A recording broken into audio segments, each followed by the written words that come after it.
Қайырлы күн достар, бұл Медикон білім арнасы. Сіздермен Алихан Ғаниұлы және біз денсаулық физиологиясындамыз. Кезекті лекция өкпе қан айналым ерекшелігіне арналады. Өкпедегі газ алмасуға тоқтамастан бұрын оның қан айналым ерекшелігін сипаттап өтуді жөн көрдік. Себебі өкпедегі газ алмасу бұл альвеолалар мен қан тамырларының арасында жүреді. Бұнда газ алмасуды жақсы түсіну үшін біз өкпенің қан айналым ерекшелігін білуіміз керек. Себебі бұнда қан айналым басқа жерде қан айналымға қарағанда өте қатты ерекшеленеді. Егер тыныс алу жүйесін бастамастан бұрын жүрек қан тамыр жүйесін өткен болсаңыздар, онда ол өте жақсы. Бірақ өтпеген болсаңыздар, онда кішкене тоқталуға тура келеді. Ағзамызда бізде екі түрлі қан айналым шеңбері бар: үлкен қан айналым шеңбері және кіші қан айналым шеңбері.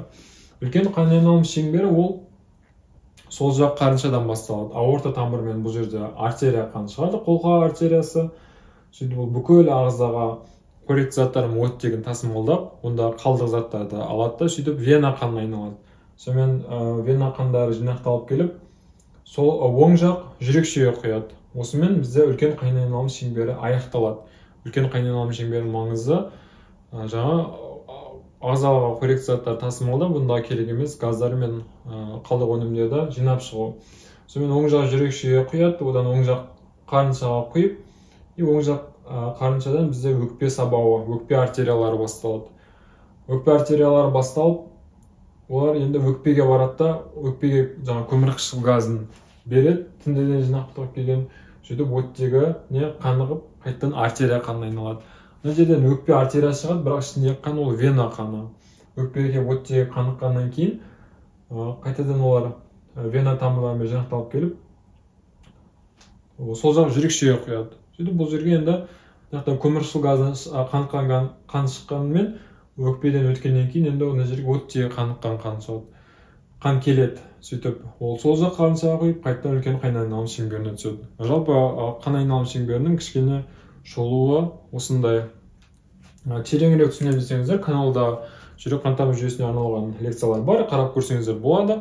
Сонымен бізде өкпенің қан айналым шеңбері осы екі жүйемен де қамтамасыз етіледі екен. Үлкен қан айналым шеңберімен де және кіші қан айналым шеңберімен де. Ең үлкен рөлді кіші қан айналым шеңбері атқарады. Соларды талдап түсіндірсек. Сонымен оң жақ қарыншадан бізден өкпе сабауы деп аталатын үлкен қан тамыр шығатынын айттық. Ол сразу өкпеден шығып 5 сантиметрде жүргеннен кейін екіге жіктеліп кетеді. Керісінше.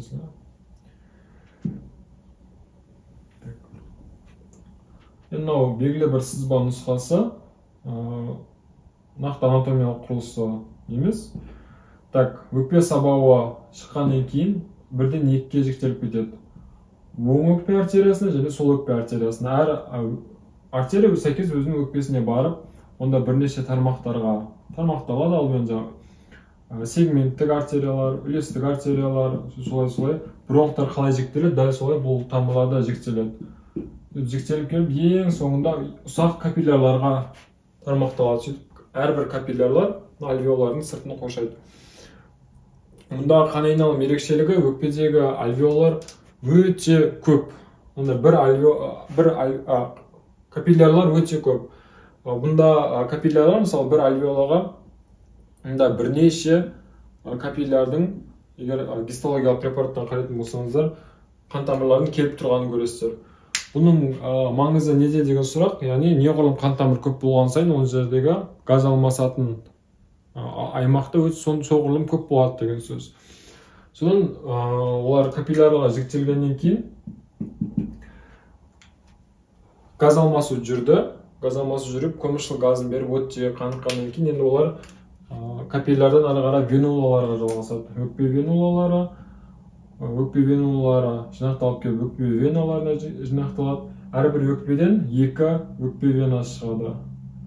Сөйтіп олар келеді, сол жақ жүрек шүйе құяды. Жинақталып келіп. Сөйтіп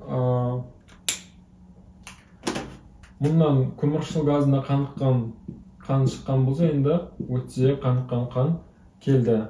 Көмірқышқыл газын өкпеге жеткізіп, өкпеден тыныс алу жолдарынан сыртқа шығарып жібереді. Оттегіні алып, қайтадан оны енді тіндерге тасымалдайды. содан сол жақ қарыншадан бізден өкпе сабауы шығады дедік. Өкпе сабауы жоғары қарап шығады. Өкпе сабауы шыққан кезде осы аорта артериясы шыққаннан кейін сол жақ қарыншадан оның анатомия өткен болсаңыздар жоғарылаған бөлігі, доғасы және төмендеген бөлігі бар. Осы төмендеген бөлігі жаңағы кеуде қуысынан басталып құрсақ қуысына дейін жалғасады. Осының кеуде қуысында төмендеп бара жатқан жерінен бронхтарды қандандыратын бронхиалды артериялар шығады екен, осы аортаның өзінен. Сөйтіп ол бронхтардың қабырғасымен бронхтар қалай қозғалады, дәл солай оның қабырғасын қандандырып барады. Қандандырып барады и олар ең соңғы терминальда газ алмаспайтын бронхтарға келгеннен кейін олар капиллярға қосылмайды да, соны айналып өтіп капиллярлардан кейін оттегі қаныққан венулалар шығады ғой. Оттегі қаныққан венулалар шығып жинақталып жатқан кезде именно осы жерге келіп құйылады екен. Олар как артериолалар сияқты тіндерге, бронхтың жасушаларына оттегін берді и олардан көміршыл газын өздеріне алды. Көміршыл газына қанығып келеді де жерде оттегіге қаныққан қанмен қосылып кетеді екен. Сонда салыстырмалы түрде мұнда араласқан келіп тұр, бірақ араласқан деп айтуға келмейді, себебі вена қаны бұл жерде мөлшері өте аз.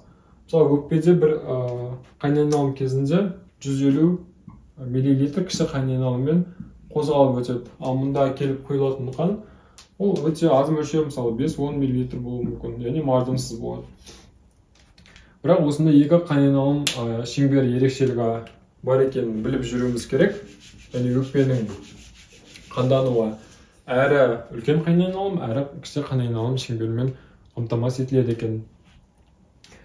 Олар терминальда бронхтарға дейін келіп солардың жасушаларын қандандырады, ал қалған респираторлы бронхиоллар, альвеоллар олардың қабырғасында газ алмасу жүріп жатқан кезде керекті оттегіні сол жерден өздеріне алып қалады. Ал көміршыл газын сразу альвеоланың қуысынан шығара береді. Яғни респираторлы тыныс алу бөлігі кіші қайнаған айналым шеңберімен қоректенеді, ал үлкен қайнаған айналым шеңберімен тыныс алу жолдары қанданады. Яғни мұрын қуысынан бастап ең соңғы терминальды бронхиолаға дейінгі жерлері. Екінші айтып өтетін мәселе бұл өкпедегі қан айналымының таралуы. Өкпедегі барлық бетінде қан айналым бірдей таралмайды. Негізіне алғанда өкпенің төменгі бөлігіндегі қан айналым жақсы болады, ал жоғарғы бөлігінде қан айналым салыстырмалы түрде төмен болады екен. Ол не себепті деген сұраққа жауап берейік. Бізде гравитация күші бар. Әрдайым бізді төменге тартып тұратын гравитация күші. Ол да өкпе сабауынан қан ағысы шыққан кезде қанның біраз бөлігі алғанда өкпенің төменгі бөліктеріне таралады, жоғары бөліктеріне гравитацияның күші салдарынан қан аз барады, салыстырмалы түрде. Сонымен қатар гравитация күші бізде қысым, қан тамырды керетін қысымға көмек беріп тұр, төмен қарай тартып тұр. Сол себепті де төменгі бөлігінде қан тамырларында қысым жоғары болады. Жоғарғы бөлігінде қысым салыстырмалы түрде төмен болады екен. Оның қан қысымының жоғары төмен болуының маңызы неде деген сұраққа жауап берсек, бұл альвеола мен қан тамырдың арасындағы газ алмасуға өзінің ықпалын тигізеді екен. Ол қалай? Тыныс алған бізде қалыпты газ алмасу, тыныс алу жоқ кездегі көрініс. Егер тыныс алатын болсақ, альвеола бізде кеңейеді деп айттық. Егер мұндағы қысым төмен болатын болса, альвеоланың кеңейген альвеола қан тамырды қысып тастауы мүмкін. Өйткені ары қарай жылжитын орын жоқ та, сонымен қан тамыр бастапқы бөлігіне қарағанда қысылып қалады. Осы қысылып қалмас үшін қан тамырдың өзінің де ішінде қысым болу керек. Ол қысым альвеоланы итереді, ал альвеоланың ішінде қысым қан тамырды итереді. егер қай жақтың күші көп болса, сол жақ басым болады деген сөз. Орташа есеппен өкпе капиллярларында қысым 7 мм сынап бағанасына құрайды екен.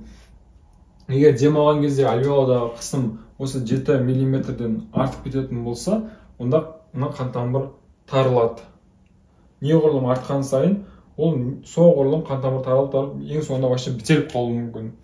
Егер қысым жоғары болатын болса, мысалы айталық, мына жерде қысым 8-9 мм-ді құрайды, ал мұндағы қысымда мысалы 8-9 мм-ді құрайды. Сонда екеуінің теңестіретін күш бар, екеуінің күші бірдей, сонымен олар қан тамыры тарылмайды да, керісінше қан айналым жақсы бола береді. Сонымен бұл жерде үздіксіз газ алмасу жүреді. Осындай ерекшелігіне байланысты өкпеде 3 түрлі қан айналым аймағын ажыратады екен. Оларды келесідей сипаттайды. Схемалық түрде мынау альвеола болсын.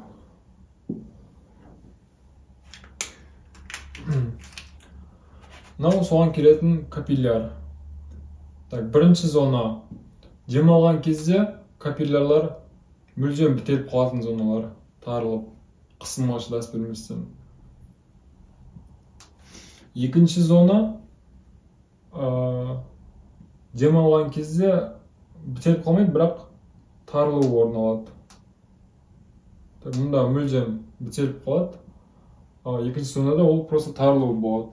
Үшінші зона дем алған кезде еш өзгеріссіз қан ағысы жүре беретін аймақтар. Нормада екінші және үшінші зона кездеседі. Екінші зона өкпенің жоғарғы бөлігінде, үшінші зона өкпенің төменгі бөлігінде көрініс береді. Бұндағы механизм ол альвеоланың ішіндегі қысымның жоғары болуы, қан тамырының ішінде қысымның төмен болуы. Содан дем алған кезде қысылып қалады да, мына жерде қан ағысы баяулап қалады. Ал дем шығарып жатқан кезде альвеоланың ішінде қысым төмендейді ғой, сол кезде қан тамыр қайтадан кішкене болсын кеңейіп, қан айналым жақсарады. Қайтадан дем алған кезде қайтадан тарылады. Ол себепті өкпенің жоғары бөлігіндегі қан айналым бұл үзік қан айналым дейді. Үзік, яғни бөлініп қан айналым болады, ал өкпенің төменгі бөлігінде ол постоянды қан айналым. Өйткені ішіндегі гидростатикалық қысым бұл жерде жақсы жоғары, ол альвеоланың қысу, альвеола жақтан кеп тұрған қысымға төтеп бере алады деген сөз. Осындай ерекшеліктерге байланысты бізде екі өкпенің әртүрлі бөліктерінде әртүрлі газ алмасу жүреді. Сонда өкпенің основной газ алмасу өкпенің төменгі бөлігінде жүретін байқадық. Жоғары аймағында газдың алмасуы салыстырмалы түрде төмен жүреді. Бірінші зона түрі бұл патологиялық жағдайларда байқалады. Өкпенің ауалығы артып кеткен кезде, мысалы өкпе эмфиземасы, өкпенің созылмалы обструктивті ауруы секілді жайттарда өкпенің ішінде альвеолалардың ауалығы артып кетеді. Сәйкесінше ол жердегі қысым жоғары болады, қан тамырларды олар сыртынан қысып тастайды. Сондай кездерде бұл жерде газ алмасу жүрмейді, ол физиологиялық өлі кеңістіктің мөлшерін неғұрлым арттырады. Өйткені бұл жерде газ алмасу жүріп жатқан жоқ, ол жерде кеп тұрған ауаның бәрібір ағзаға пайдасы жоқ. Оны ағза алып пайдалана алмайды. Осындай зоналар ерекшелігі бар. Сонымен қатар кішкене патология курсына кіріп өтетін болсақ, бізде пневмония деген ауру бар. Адамда да кездесетін. Көбінесе пневмония өкпенің төменгі бөліктерін зақымдайды. Осында қабыну жүріп, сұйықтық жиналып, альвеолардың қабырғасын бітеп қалады. Сол кезде біз айтып өттік, негізгі алмасу төменгі бөлігінде жүреді ғой, жүректің тұсынан бастап төмен қарай. Сонда егер екі өкпенің төменгі бөлігі зақымдалатын болса, онда бұндай науқастарда салыстырмалы түрде тыныс жеткіліксіздігі жиі байқалады. Чем жоғары жағы зақымдалған, немесе мүлдем кәдімгі сау адамға қарағанда. Ал өкпенің жоғары жағындағы қан айналымының үзік-үзік болу ерекшелігі Мұнда өкпенің жоғары бөлігінде туберкулез деп аталатын қатерлі аурудың дамуына қолайлы жағдай жасайды. Себебі қан айналым үзік-үзік болған сайын қанмен бірге келетін иммунды жасушаның клеткалары. Оларда келуі біршама баяулайды. Дәл осы кезде егер альвеолаға тыныс алу жолдарынан туберкулезді қоздырғыштар, туберкулез микобактериялары түскен болса, қан айналым мен иммунды қорғаныс жасушалар келем дегенше, олар уже альвеоланы тесіп өтіп, өкпедегі лимфа ағымына түсіп кетуі мүмкін. Себебі туберкулез микобактерияларының негізгі ағзадағы қозғалыс жолы ол лимфа ағымдарымен жүреді. Өкпе мен қантамырдың арасындағы құрылысты егер айтатын болсақ, мысалы альвеоланың қуысы болсын. Альвеоланың ішінде бетін астарлап жататын эпителий жасушасы болады. Оның базальды мембранасы болады. Одан кейін интерстициальды тін болады. Одан кейін барып қантамырдың базальды мембранасы басталады. Және оны астарлап жатқан қантамырдың эндотелий жасушалары. Осы аталған 5 құрылымда бізде тыныстық мембрана деп атайды. Өйткені осы арқылы бізде газ алмасу жүреді. Оттегі альвеоланың қуысынан қантамырдың қуысына түседі. Керісінше көмірқышқыл газы осы 5 қабатты өтіп альвеоланың қуысына түседі. Осы кезде қантамырға дейін, үшінші аралықтың бар ғой, интерстициальды тін деп атайды немесе. Осы жерде лимфа тамырлары орналасқан. Яғни лимфа ағымы қан ағымына қарағанда әлде қайда альвеолаға жақын орналасқан. Егер жоғарғы зонада қан тамыр қысылып қалды, иммунды жасушалар қазір келуі төмендеп кетті де, егер науқаспен туберкулез ауыратын науқаспен контакт болып, тыныс алу жолдарына туберкулездің қоздырғыштары түсетін болса, олар альвеоланы кедергісін тесіп өтіп, олар сразу лимфа ағымына түсіп кетуі мүмкін. Сол кезде аяқтан келетін иммунды жасушалар оны бейтараптап үлгермей қалады. Сондай қауіпті факторлар бар. Бірақ физикалық жүктеме кезінде бұның үзік-үзіктен екінші зонадан үшінші зонаға ауысу мүмкіндігі бар екен. Себебі физикалық жүктемемен айналысқан кезде ағзаға неғұрлым оттегі көп керек болады. Оны реттеу үшін жүрек өзінен қанды соғұрлым көп шығарады. Жүрек тез соғып бастайды, оның минуттық көлемі артады. И сәйкесінше жүректен қан неғұрлым көп шыққан сайын өкпеге соғұрлым қан көп барады. Мұндағы гидростатикалық қысым енді төмен емес, алдымен теңеседі, одан кейін гидростатикалық қысым жоғарылайды. Содан қан постоянно тарылмай, постоянно ағатын болады. Бұл әрі оттегіні соғұрлым көп алу үшін компенсаторлы механизм, әрі қан ағысы жақсарса, оны иммунды жүйе де жақсарады деген сөз. Бұны былай ойланып қарасақ, сондай денсаулықта физикалық жүктеменің өкпеге пайдасының бір шетін көруге болады деп айтуға болады. Туберкулездің алдын аласыз, егер дене шынықтырумен айналысатын болсаңыз. Жалпы қан айналым ерекшелігі осындай. Қан айналым ерекшелігінің сипатын айтып өттік деп ойлаймын негізгі моменттерді. Сабақ егер түсініксіздеу болса, онда жүрек қан тамыр жүйесіне арналған лекцияларды тағы бір қарап шыға салыңыз. Ол жерде үлкен қан айналым, кіші қан айналым ерекшелігі айтылған. Сонымен біз бүгінгі лекциямызды аяқтаймыз. Сұрақтарыңыз болса, төменде жазып қалдырсаңыздар болады. Кері байланыс беруге тырысамыз. Келесі сабақтарда кездескенше аман сау болыңыздар.